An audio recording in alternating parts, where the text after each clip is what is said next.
प्रिय भक्तगणों, कार्तिक मास महात्मा का गुणगान गाते हुए बड़े बड़े ऋषि मुनि नहीं थकते।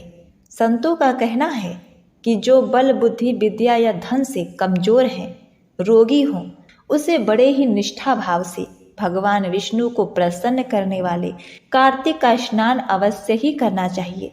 कार्तिक के शुरुआत से नहीं सही तो अंत के 5 दिन में तो प्रत्येक मनुष्य को अपने पापों से निवृत्ति के लिए कार्तिक स्नान अवश्य करना चाहिए। साथ ही कोई भी जतन करके श्री हरि का सुमिरन कार्तिक मास महात्म्य के कथाओं को प्रेम पूर्वक श्रवण करना चाहिए। इससे धन, बल, बुद्धि, विद्या, स्वास्थ्य में वृद्धि होती है। सबसे बड़ा धन भगवान श्री हरि विष्णु की भक्ति प्राप्त होती है। तो जय श्री राधे कृष्ण। प्रिय भक्तगणों, तो आज आप श्रवण करेंगे कार्तिक मास महात्म्य के 23वें अध्याय की कथा। सबसे पहले कथा की शुरुआत श्री गणेश भगवान की एक छोटी सी कथा से करते हैं। आप सभी से अनुरोध है, चैनल को सब्सक्राइब करके वीडियो को लाइक कर दीजिए और कमेंट में जय श्री राधे कृष्ण अवश्य लिखें। पान फूल मोदक चढ़े, लड्डू मेवा थाल, सद्गुण हमको दीजिए हे शिव जी के लाल। गणेश जी महाराज की जय हो। एक ब्राह्मण ब्राह्मणी थे। उनके एक लड़का था। लड़का गणेश जी का परम भक्त था। दिन रात गणेश जी की सेवा में लगा रहता था। घर का कोई काम नहीं करता। इससे ब्राह्मणी बहुत दुखी होती और लड़के को सारा दिन डांटती रहती कि घर का कोई काम धंधा कर। इस बात पर घर में रोज झगड़ा होता। लड़का बहुत दुखी हो गया और एक दिन गणेश जी भगवान का नाम लेकर घर से निकल गया और सोचने लगा कि आज तो मैं गणेश भगवान से मिलकर ही घर जाऊंगा। लड़का जय श्री गणेश बोलते हुए बहुत दूर घने जंगल में चला गया और जोर जोर से गणेश जी को पुकारने लगा। लड़के को डर भी लग रहा था। अब जोर जोर से रोते रोते बोलने लगा, जय श्री गणेश। तब श्री गणेश जी का सिंहासन हिलने लगा। रिद्धि सिद्धि बोली, महाराज, कोई भक्त सच्चे मन से आपको पुकार रहा है, आपको उसकी रक्षा करनी चाहिए। तब गणेश जी भगवान बूढ़े ब्राह्मण का भेष धारण करके बालक के पास आए। बालक, क्यों रो रहे हो? तब लड़का बोला, हे बाबा, मैं गणेश जी से मिलने के लिए घर से निकला हूँ। चलते चलते इतना दूर आ गया पर गणेश जी भगवान नहीं मिले। आप बताओ कि गणेश भगवान कहाँ मिलेंगे? लोग कहते हैं कि ढूंढने से तो भगवान भी मिल जाते हैं, तो मैं उन्हीं भगवान को ढूंढ रहा हूँ। तब ब्राह्मण भेषधारी गणेश जी बोले, बालक, घर चला जा, नहीं तो तुझे चीते, भालू, शेर खा जाएंगे। पर बालक, लड़का नहीं माना। बोला, आज कुछ भी हो जाए, आज तो मैं गणेश जी से मिलकर ही जाऊंगा। गणेश जी भगवान लड़के पर बहुत ही प्रसन्न हुए और लड़के को दर्शन दिए। लड़का गणेश जी को देखकर बहुत ही प्रसन्न हो गया। तब गणेश जी बोले, पुत्र, मांग, तू जो चाहे मांग ले, मैं तुझे सब कुछ दूंगा। तब लड़के ने थोड़ा विचार किया और बोला, घोड़ा और लगाम मांगू, पंचो गजराज मांगू, महल माल्या मांगू, सुंदर गुणों वाली कन्या मांगू। जैसे ही गणेश जी भगवान ने तथास्तु कहा, वैसे ही वे अंतर ध्यान हो गए। लड़का घर आया तो देखा झोपड़ी की जगह महल बन गया। बाहर घोड़ा खड़ा है। अंदर गया तो पीढ़े पर दुल्हन बैठी है। लड़के की माँ बोली, तेरे गणेश जी का तो बहुत पुण्य प्रताप हुआ है, आज से हम सब भी श्री गणेश जी की अर्चना करेंगे। सब बहुत ही प्रसन्न हुए। लड़के के पिता ने कहा, हे पुत्र, हम तो भूल ही गए थे कि सर्वप्रथम गणेश जी, उसके बाद अन्य कोई चीज। तो इसीलिए सर्वप्रथम किसी भी कार्य को करने से पहले गणेश जी का सुमिरन, वंदना बड़ा ही पुण्य फलदायी होता है। उस कथा, उस काज को 100 गुना पुण्य फलदायी बना देता है। भगवान गणेश जी की इतनी महिमा है। तो हे गणेश जी भगवान, जैसा आपने लड़के के अन्न धन के भंडार भरे, वैसे सबके भरना, सबके घर में सुशील सुंदर गृहिणी देना। जय श्री गणेश। ओम गम गणपते नमः। प्रिय भक्तगणों, अब आइए सुनते हैं कार्तिक मास में सुनी जाने वाली, धन के भंडारे भरने वाली सीता माता की नित नेम की कथा। यह कहानी सीता माता कहती थी और श्री राम भगवान इसे सुना करते थे। एक दिन श्री राम भगवान को किसी काम के लिए बाहर जाना पड़ गया तो सीता माता कहने लगी कि भगवान, मेरा तो 12 वर्ष का नित्य नियम है, अब आप बाहर जाएंगे तो मैं अपनी कहानी किसे सुनाऊंगी। श्री राम भगवान ने कहा कि तुम कुएं की पाल पर जाकर बैठ जाना और वहाँ जो औरतें पानी भरने आएंगी उन्हें अपनी कहानी सुना देना। सीता माता कुएं के पाल पर जाकर बैठ जाती हैं। एक स्त्री आई, उसने रेशम की जरी की साड़ी पहन रखी थी और सोने का घड़ा ले रखा था। सीता माता उसे देखकर कहती हैं, बहन, मेरा 12 वर्ष का नित्य नेम सुन लो। पर वह स्त्री बोली कि मैं तुम्हारा नित्य नेम सुनूंगी तो मुझे घर जाने में देर हो जाएगी और मेरी सास मुझसे लड़ेगी। उसने कहानी नहीं सुनी और चली गई। उसकी रेशम जरी की साड़ी फट गई, सोने का घड़ा मिट्टी के घड़े में बदल गया। सास ने देखा तो पूछा कि ये किसका दोष अपने सिर पर लेकर आई है। बहू ने कहा, सासू माँ, कुएं पर एक औरत बैठी थी, उसने कहानी सुनने के लिए कहा लेकिन मैंने सुनी नहीं, जिसका यह फल मिला। बहू की बात सुनकर अगले दिन वह साड़ी और घड़ा लेकर सास कुएं के पाल पर गई। सास को वही माता सीता बैठी मिली।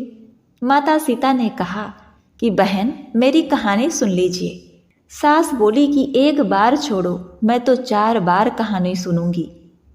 तो सीता माता ने कहा, राम आए लक्ष्मण आए, देश के पुजारी आए, नित नियम का नेम लाए, आओ राम बैठो राम, तपी रसोई जीमो राम, माखन मिश्री खाओ राम, दूध बतासा पियो राम, सूद के पालना मोठो राम, साल दुसाला पोठो राम, साल दुसाला ओढ़ो राम, जब बोलू जब राम ही राम, राम सवारे सबके काम, खाली घर भंडार भरेंगे, सबका बेड़ा पार करेंगे। श्री राम भगवान की जय। जय श्री राम। सास बोली कि बहन, कहानी तो बहुत अच्छी लगी। कहानी सुनकर सास घर चली गई और उसकी साड़ी फिर से रेशम जरी की बन गई। मिट्टी का घड़ा फिर से सोने के घड़े में बदल गया। बहू कहने लगी, सासू माँ, आपने ये सब कैसे किया। सास ने कहा, बहू, तू दोष लगा के आई थी और मैं अब दोष उतार कर आ रही हूँ। बहू ने फिर पूछा, वह कुएं वाली स्त्री कौन है। सास बोली कि वे सीता माता थी, वे पुराने से नया कर देती हैं, खाली घर में भंडार भर देती हैं, वह लक्ष्मी जी का वास घर में कर देती हैं, आदमी की जो भी इच्छा हो उसे पूरा कर देती हैं। बहू बोली, सासू माँ, ऐसी कहानी मुझे भी सुना दो। सास बोली, ठीक है, तुम भी सुनो। और सास ने कहानी शुरू की।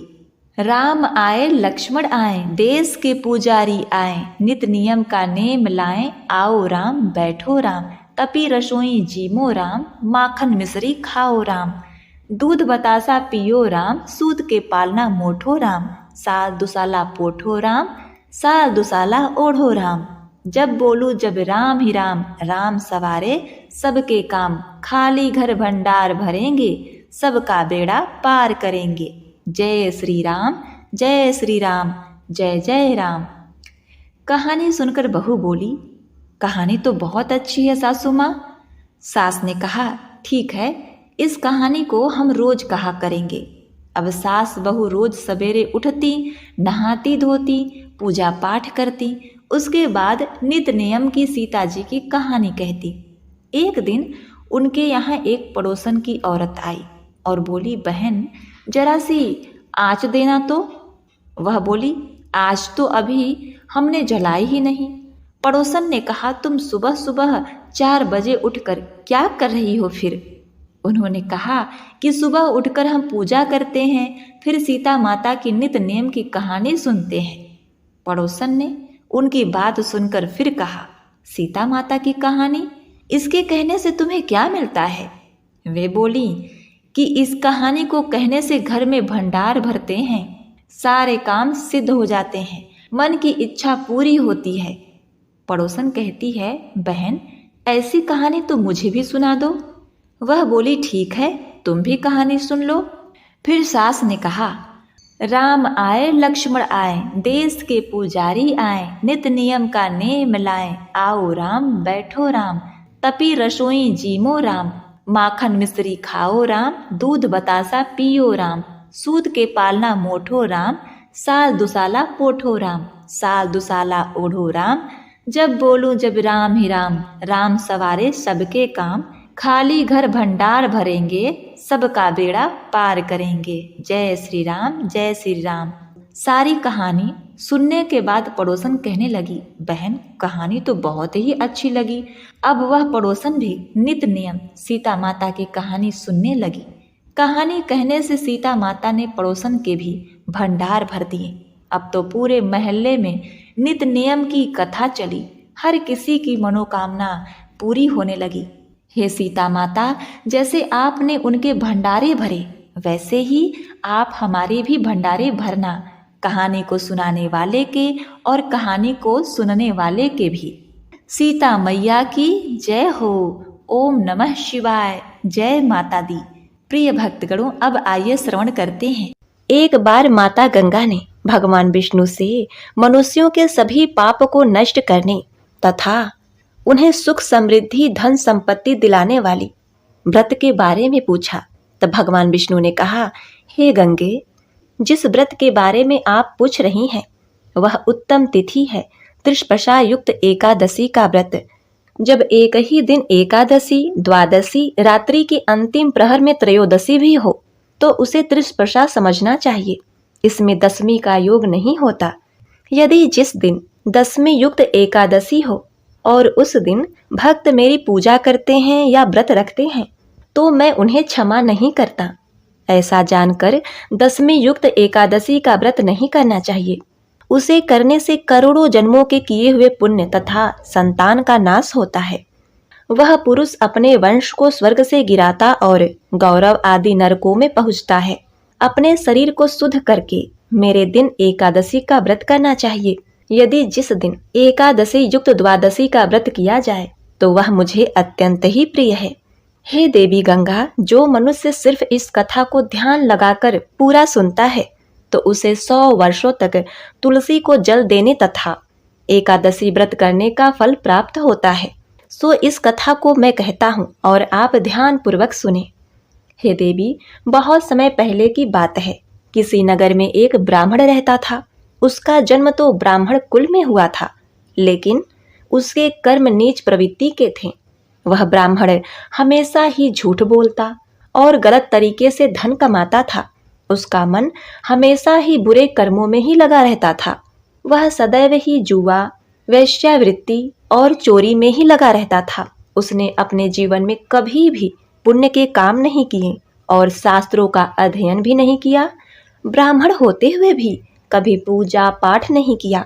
सदैव ही उसका मन दूसरों के धन में लगा रहता था और वह दिन में जो भी धन कमाता उसे रात्रि में जुआ और वेश्यावृत्ति में उड़ा दिया करता था। इस तरह वह ब्राह्मण अपने जीवन को पाप कर्मों में ही गुजार रहा था।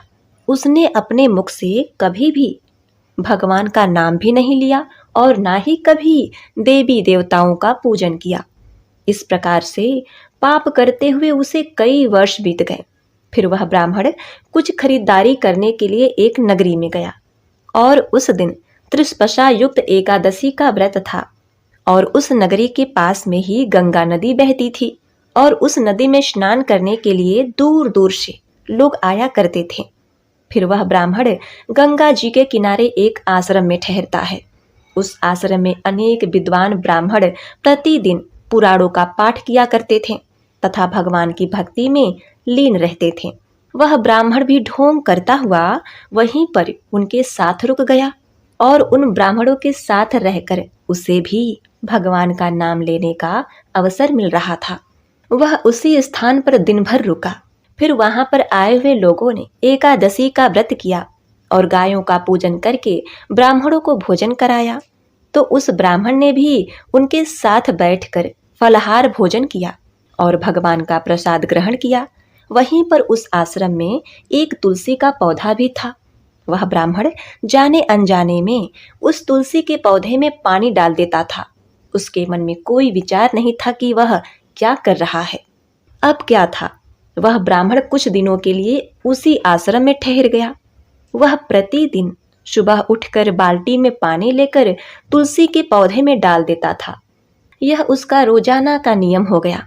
फिर एक दिन की बात है, वह आश्रम में सोया हुआ था। तभी अचानक उसके पास एक काला सर्प आया और उस काले सर्प ने उसे नींद में ही डस लिया और थोड़े ही देर में ब्राह्मण की नींद में मृत्यु हो गई। और जब सुबह दूसरे ब्राह्मण ने उसे इस अवस्था में देखा तो उन्होंने उसके मुख में तुलसी पत्र और तुलसी का जल डाल दिया। फिर उन ब्राह्मणों को पता चला कि उसकी मृत्यु तो हो चुकी है। उसकी मृत्यु के पश्चात वहां पर यमदूत आते हैं और उस ब्राह्मण को पकड़कर यमलोक ले जाने लगते हैं। रास्ते में जाते हुए वह ब्राह्मण विलाप करने लगा और यमदूतों से कहने लगता है, हे यमदूतों, मुझे कहाँ ले जा रहे हो और मेरी मृत्यु किस कारण से हुई है? तब यमदूत कहने लगे, हे ब्राह्मण, तुमने जन्म से लेकर मृत्यु तक बहुत पाप कर्म किए और तुम्हारे पाप कर्मों के कारण ही तुम्हें एक काले सर्प ने काटा, जिसकी वजह से तुम्हारी मृत्यु हो गई। और अब हम तुम्हें यमपुरी ले जा रहे हैं। वहां पर यमराज तुम्हारे पाप कर्मों का लेखा जोखा देखेंगे और निश्चित ही तुम्हें घोर नरक में डालेंगे। प्रिय भक्तों, फिर तो ब्राह्मण फूट फूट कर रोने लगा और उस यमदूतों से क्षमा याचना करने लगा, किंतु यमदूतों को उस पर जरा सी भी दया नहीं आई और उसे मारते हुए यमलोक लेकर गए। जब यमदूत उस ब्राह्मण को लेकर यमराज के सामने उपस्थित हुए तो यमराज के पास बैठे हुए चित्रगुप्त ने उस ब्राह्मण के कर्मों का लेखा जोखा निकाला और यमराज से कहने लगे, हे धर्मराज, इस ब्राह्मण ने तो अपने पूरे जीवन भर पाप ही पाप किए हैं। इसने इसके जीवन में कभी पुण्य का काम नहीं किया। यह तो घोर पापी है। इसे तो हमेशा के लिए नरक में डाल दिया जाए। फिर यमराज कहते हैं, हे यमदूतों, जीवन भर पाप करने वाले इस ब्राह्मण को उठाकर ले जाओ और इसे नरक में डाल दो। यमराज का आदेश मिलते ही वे यमदूत उस ब्राह्मण को लेकर नरक की ओर चल दिए और ब्राह्मण को पीटते हुए नरक में ले गए और वहां ले जाकर उसे खौलते हुए तेल की कढ़ाई में डाल दिया। परंतु जैसे ही उस ब्राह्मण को खौलते हुए तेल की कढ़ाई में डाला गया तो वह तेल एकदम ठंडा और शीतल हो गया। इस घटना को देखकर उस यमदूत को बड़ा ही आश्चर्य हुआ। ऐसा उसके साथ पहले कभी नहीं हुआ था। उस यमदूत ने कितने ही पापियों को उस तेल के कड़ाही में डाला था और वे सभी उस खौलते हुए तेल में गिरकर छटपटाने लगते थे। लेकिन जैसे ही वह ब्राह्मण गर्म तेल की कड़ाही में गिरा तो वह तेल अचानक से शांत और शीतल हो गया। इस आश्चर्यजनक घटना को देखकर वह यमदूत जल्दी से दौड़ता हुआ यमराज के पास पहुंचा। यमदूत को देखकर यमराज ने कहा, हे यमदूत, क्या बात है, तुम इतने घबराए हुए क्यों लग रहे हो? फिर वह यमदूत कहने लगा, हे धर्मराज, आपने जिस ब्राह्मण को नरक में डालने के लिए कहा था, मैंने जैसे ही उसे खौलते हुए तेल की कढ़ाई में डाला तो उस भट्टी की अग्नि बुझ गई और वह खौलता हुआ तेल भी बिल्कुल ठंडा हो गया। फिर यमराज कहते हैं, हे यमदूत, यह तो बड़ी ही विचित्र घटना है। ऐसा तो पहले कभी नहीं हुआ था। यमराज विचार कर ही रहे थे कि तभी वहां पर नारद मुनि प्रकट हो गए। हे गंगा, नारद मुनि को देखकर यमराज अत्यंत प्रसन्न होते हैं और उन्हें प्रणाम करते हैं और उनका स्वागत करते हैं। फिर यमराज नारद मुनि से कहते हैं, मुनिवर, आप उचित समय पर आए हैं। हमने आज अभी एक अत्यंत पापी ब्राह्मण को नरक में गिराया है, किंतु उसके गिरते ही नरक की अग्नि ठंडी पड़ गई और खौलता हुआ तेल भी शीतल हो गया। तब नारद मुनि ने यमराज से कहा, हे धर्मराज, आपने जिस ब्राह्मण को नरक में डाला है वह नरक में डालने योग्य नहीं है, क्योंकि उस ब्राह्मण के द्वारा अनजाने में ही ऐसा कर्म हुआ है जो नरक का नाश करने वाला है। जो मनुष्य पुण्य कर्म करने वाले लोगों की संगति करता है उसे उसके पुण्यों का भाग जरूर मिलता है। और यह ब्राह्मण तो कई दिनों तक भगवान के भक्तों के साथ रहा। इस ब्राह्मण ने आश्रम में रहते हुए त्रिशपशा युक्त एकादशी का व्रत किया है, जिसे करने से हजारों एकादशियों के बराबर पुण्य का फल मिलता है। और तो और इसने तुलसी में जल भी डाला है, इसीलिए यह ब्राह्मण बड़ा ही पुण्यात्मा बन गया है और इसके सारे पाप नष्ट हो गए हैं। यह ब्राह्मण अब स्वर्ग लोक में जाने का अधिकारी बन गया है। इस ब्राह्मण ने अनजाने में ही इतना बड़ा पुण्य कमाया है जो कई जन्मों तक मनुष्य को प्राप्त नहीं होता। इसीलिए हे धर्मराज, आज इस ब्राह्मण को नरक में ना डालो और इसके पापों के लिए इसे केवल इतना दंड दो, इसे सभी नरकों का दर्शन कराओ। नारद मुनि की बात सुनकर यमराज बहुत ही खुश हुए और उस ब्राह्मण को नरक से निकाल कर ले जाते हैं और अपने यमदूतों से कहते हैं, हे यमदूतों, इस ब्राह्मण को ले जाओ और संपूर्ण नरकों का दर्शन कराओ। फिर यमदूत उस ब्राह्मण को ले जाते हैं और संपूर्ण नरकों का दर्शन कराते हैं। भगवान विष्णु ने कहा, देवी गंगा, इस प्रकार से यमदूत उस ब्राह्मण को संपूर्ण नरकों का दर्शन कराते हैं और उसे यक्ष लोक में ले जाते हैं और फिर वह ब्राह्मण एक यक्ष बन जाता है। भगवान विष्णु कहते हैं, हे देवी, वनस्पति नाम तुलसी, मासा नाम कार्तिक, तिथि नाम एकादशी। हे देवी गंगा, वनस्पतियों में मुझे तुलसी प्रिय है, मास में कार्तिक मास और तिथि में एकादशी प्रिय है। इसीलिए जो मनुष्य रोजाना तुलसी की पूजा करता है और तुलसी को जल देता है, एकादशी का व्रत करता है, वो मनुष्य मुझे सबसे प्रिय है। यदि उसने त्रिस्पर्शा युक्त एकादशी का व्रत किया तो समझो उसके जन्मों के पाप नष्ट हो गए। उस मनुष्य की कभी भी दुर्गति नहीं होती और वह मनुष्य कभी नरक में नहीं गिरता। जिन घरों में तुलसी का पौधा सदैव ही हरा भरा रहता है, उस घर में शांति और समृद्धि बनी रहती है। भगवान विष्णु कहते हैं, हे देवी गंगा, मेरी पूजा में और मुझे चढ़ाए जाने वाले भोग में तुलसी के पत्र अवश्य होने चाहिए, क्योंकि तुलसी पत्र के बिना मैं किसी प्रकार का भोग स्वीकार नहीं करता हूँ। इसीलिए प्रत्येक घर में तुलसी का पौधा अवश्य होना चाहिए। अगर भक्तों के घर में तुलसी का पौधा है तो सुख और शांति समृद्धि के लिए तुलसी को चुनरी उठाना चाहिए और हमेशा ध्यान रखें कि तुलसी का पौधा चुनरी के बिना अधूरा होता है। तुलसी केवल एक पौधा नहीं बल्कि वह एक देवी है, मेरी अर्थात विष्णु की पटरानी है। इसीलिए तुलसी को चुनरी अवश्य ही चढ़ानी चाहिए। इससे पति पत्नी में प्रेम और विश्वास बढ़ता है। पति पत्नी का दाम्पत्य जीवन खुशहाल बना रहता है। घर में रहने वाले महिलाएं सदा सुहागिन रहती हैं और सौभाग्यशाली रहती हैं। तुलसी का विवाह भी अवश्य ही कराना चाहिए। इससे मनुष्य के सभी दुखों का अंत होता है और सांसारिक जीवन सुखमय बीतता है। भगवान विष्णु कहते हैं, हे देवी गंगा, तुलसी के पौधे के पास अपने मुख से अपशब्द नहीं बोलना चाहिए। तुलसी के पौधे में शिवलिंग और गणेश जी की प्रतिमा नहीं रखनी चाहिए। साथ ही तुलसी के गमले में अन्य किसी भी प्रकार का पौधा भी लगाना अशुभ होता है और हमेशा ध्यान रखना चाहिए कि तुलसी के पत्र को नाखून से नहीं तोड़ना चाहिए। इससे तुलसी का अपमान होता है। यदि तुलसी के पत्ते सूख कर गिर जाते हैं तो उन्हें कचरे में नहीं फेंकना चाहिए, क्योंकि वे पत्ते पैरों के नीचे आ जाते हैं, जो बिल्कुल भी अच्छा नहीं होता।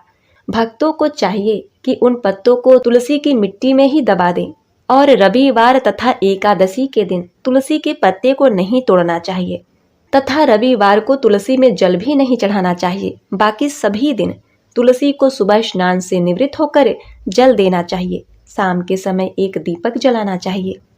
भगवान विष्णु कहते हैं, हे देवी गंगा, अक्सर महिलाएं स्नान करने के बाद अपने बाल खुले रखकर ही तुलसी को जल देती हैं। ऐसा करना गलत होता है।